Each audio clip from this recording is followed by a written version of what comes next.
Thank you, thank you, thank you. Listen, we're going to shift gears now and move over to Captain Cal Johnson. He's a charter boat captain here in coastal Mississippi, and someone I really enjoy checking in with. And we have not been able to check in with him recently because he's been on the water catching fish. How you doing, Kyle? Good. That's a good problem to have, too. Isn't it great, man? No. Hey, listen, I mentioned at the beginning of the show that I was on the phone Saturday morning with a friend of mine out on my back deck, and I looked out over the water, and it was slick as glass. Sun was coming up. Really one of the most beautiful sunrises I've seen in a long time. And I saw birds diving. And I said, you know what? I got off the phone and literally walked straight down to the pier. I threw one cast net one time and filled up a bucket full of shrimp. And then went to my little honey hole. And listen, when I put it on a cork, and the first cast, I could feel, you know, I knew what that was. That was pinfish eating the legs off of the nice shrimp that I had on there. And I thought, well, I'll go ahead and reel it in because, you know, go ahead and put another live one on. And so I popped it just one time. And man, the most beautiful 3-pound speckled trout was on just like that, first cast. Nice. And that's the way it was, man, for the next 30 minutes. It was just incredible. But that doesn't surprise you. That's been your story, hasn't it? Yeah, fishing's been great. You know, those shrimp actually moved in the bays a lot earlier this year. You know, usually it's September, October when the shrimp really push back in there. And I think it just happened so fast that not a lot of people noticed it. You know, usually it's spread out for a couple weeks. You see the birds diving around Deer Island and all that. And that was just a quick window, you know, a real quick window of them diving out there. And man, them shrimp got pushed back in the bays. They've been back there for a while, and they're pretty far back in there too, because we haven't had much rain at all. But I've been, you know, with this warmer than normal fall, I've been concentrating at the island still, believe it or not. I mean, I love fishing in the back, but if I've got the option to take people out to the barrier islands, that's where I'm going to go. And it's been paying off very, very well. Super strong redfish bite. Yeah, and the other thing that's so amazing is the water can be so clear this time of year if you can get it after it's been smooth for a period of time. Everything just feels different, doesn't it? I've got a video on my phone right now. And like you said, I've been so busy, I haven't even been posting much. But we're at Ship Island, and it's 14 foot deep, and I show it on my sonar, and then I show it over the side of the boat. You can see the stingray swimming at the bottom. So clear. I mean, it's been super clear at Cat Island. It's been clear everywhere. And it's, you know, that can make it somewhat challenging. The fish get a little more spooky, but the bait's still here, tons and tons of bait. I don't know if you knew or heard this, but there's still huge schools of Jack Crevalle and bull redfish all up and down the beach. It's the latest I've ever seen them. I mean, just massive schools still terrorizing bait up and down the beach. And I don't know if it's the clear water and the salinity or what, but this is like the year of the ribbon fish. They have invaded Gulfport Harbor, all up and down the beach. We're catching them in the back bay. And I also have another video of the school of jacks chasing those ribbon fish. And it's like snakes jumping out of the water. Those ribbon fish getting out of the way. It's such a gnarly looking fish. And to watch them get busted, it was pretty cool to see. I think it's a combination of things, actually. I mean, but certainly, you know, as you get through the summer and things start to cool down a little bit, you start getting that clear water.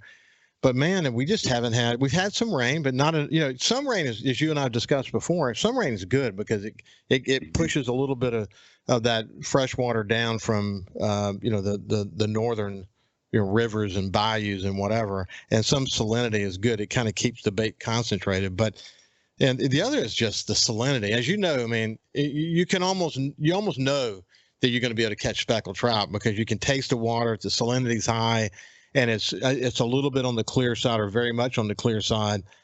And you see bird activity, and you know there's bait there, and you just about can be guaranteed there's going to be speckled trout action. It's just been great. Now we have a tropical system that's out there. And it may be no impact or it could be a lot of rain. We just don't know yet. But Hopefully it's not too much. It's blowing out there right now, though. It is. I actually have today and tomorrow off. I cut my hand really bad on Thursday on the cleaning station. Just knife slipped, and I keep my knife super sharp. And it happens every once in a while. It's definitely been my worst cut on my hand. I had to get about 4 stitches. It was super deep, and it's in my palm. So with the weather today and tomorrow, and my clients were regulars, and I told them my hand was messed up, and they said we don't want to deal with that wind anyways. Let your hand heal, and we'll come back. But I'll be back at it Wednesday, and we'll see how Thursday and Friday play out with that wind. Hey, listen, I didn't need to get stitches, but I was cleaning a fish last week, and I literally was holding the knife in a way that I said, man, I shouldn't do that. And I made it through that cut, and the next cut I cut myself. I mean, you almost see it coming because you get careless, and you know what I mean? Yeah. That's the way it is, though, when you're a charter boat captain. I don't care how you do it. You're gonna get cut every now and then. You're gonna get stuck every now and then. That's guaranteed. Yeah, for sure. Broken, you're gonna get hurt. When we come back with Kyle Johnson on the other side, we'll continue his fishing report for coastal Mississippi. We'll see you after this. Welcome back to Super Talk Outdoors from the Open Seasons Property Studio. I like saying Open Season Property Studio. Listen, no matter what kind of hunting you are into, whether you're looking for 40 acres or 4,000 acres, if you're looking to buy land, you need someone you can trust. He's a hunting land hunter. Call Lake Pickle from Open Season Properties. Call 601-750-2487. Thrilled to have Lake as one of the sponsors of the show, and a regular contributor to the show as well. If you haven't been to Speak the Language podcast recently that he and Jordan Blissett are doing, I really highly encourage you to go check it out. It's very, very special. Okay, back to my friend Captain Kyle Johnson as we're talking about fishing in coastal Mississippi. But again, people, when we get into the fall and even into the winter, people don't think of coastal Mississippi as they think of it typically as a summer place to go hunt. I mean, to go fishing. But man, to me, this is the best time of the year. It is. And it's funny you bring that up because I started chartering. I'm on my 6th year full time. And when I first started, a lot of my clients were fishing was like second on the list. I'm here to gamble, I'm here to golf. And as I've been doing it, lo and behold, I ask everybody how they heard about me and why they came to the coast. We have people now that are coming here for fishing, and everything, the great food, the hospitality, everything else is second.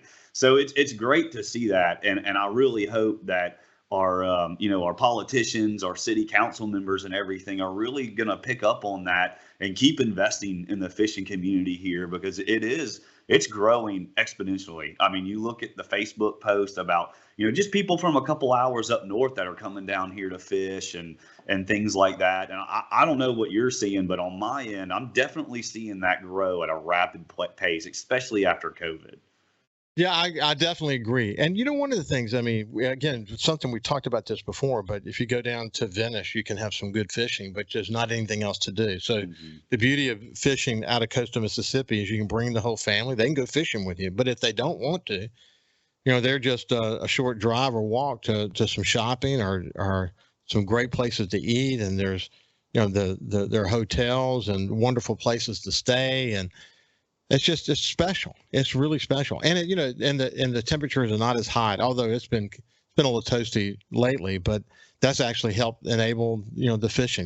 The water has stayed a little bit warm, and fishing has been perky. That may be one of the reasons why you've been seeing, the Jack Crevalle and redfish bite so close to the beach. Someone caught a tarpon. I saw they posted it the other day. Small tarpon. I don't know if it was in Back Bay, but one of the backwaters. But as you and I discussed before, Jordan has caught a few over the years and lost one probably 50 pounds. Got a couple of jumps out of it over literally close to Pops Ferry Road Bridge. But the tarpon, that's something we don't think about. But we'll have a good bite of tarpon from time to time, won't we? Yeah, we will. And I think that this year, especially based on the spring and summer trout bite, I really think this year is going to be one of those super, super good years for trout in the Back Bay. I mean, it's already been very solid for, the usual suspects, the sheephead, the drum, the redfish, and even the flounder. The flounder bite's been super strong all year. But I think this year in the Back Bay, we're going to kind of get back to that rhythm we used to have where you could, I still see guys doing it, but they're not as productive as it used to be in years past. But, just trolling down a canal and catching 10, 15 trout. I remember those days in my skiff, just launching out of Kramer, and you wouldn't even make it to the Seaway, and you'd have 10 or 15 trout just trolling. It was easy as could be. And I really do think that we're going to have something like that this year with the amount of bait back there and just how strong that spring and summer bite was. It was a better bite than I've seen since the Bonnie Carey. There's no doubt about it. It was a really strong trout year. Yeah, we have a little bayhead swamp that our pier goes over before we get out to the deep water, and we catch a lot of bait there. So we'll put our bull minnow traps out there, and of course, as you know, the bull minnows are great for doing that slow trolling for trout deep up, whatever river you name it in coastal Mississippi. But that's a kind of it's a cool lazy man's way to fish, and goes from like. Just putt to holy mackerel, and just in a moment, without a moment's notice. It can be a lot of fun, can it?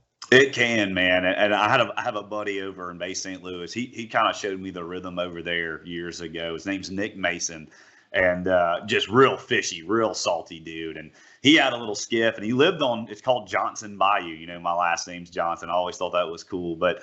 Me and Nick, we'd have his little skiff. We'd have a little propane heater in the middle, and we would just drink beers and troll and just got one. You reel it in, throw it in the boat. Man, it was the cool. That was some of my funnest memories growing up. It was really fun. The crappie fisherman can probably relate well to that story you just told. But listen, we're out of time. But listen, I appreciate you joining me on short notice, and thanks for letting me know that you were going to be out to water today, so you could join us. Yeah, man, I've been wanting to. I know we've been going back and forth. I've just been too busy. I had 6 days off the entire month of October. So wow, great, hey, that's great for me. There's your proof that fall fishing's great here, because I wasn't booked up just by chance. People know they're starting to catch on. It's a great time of year to fish here through the fall and winter.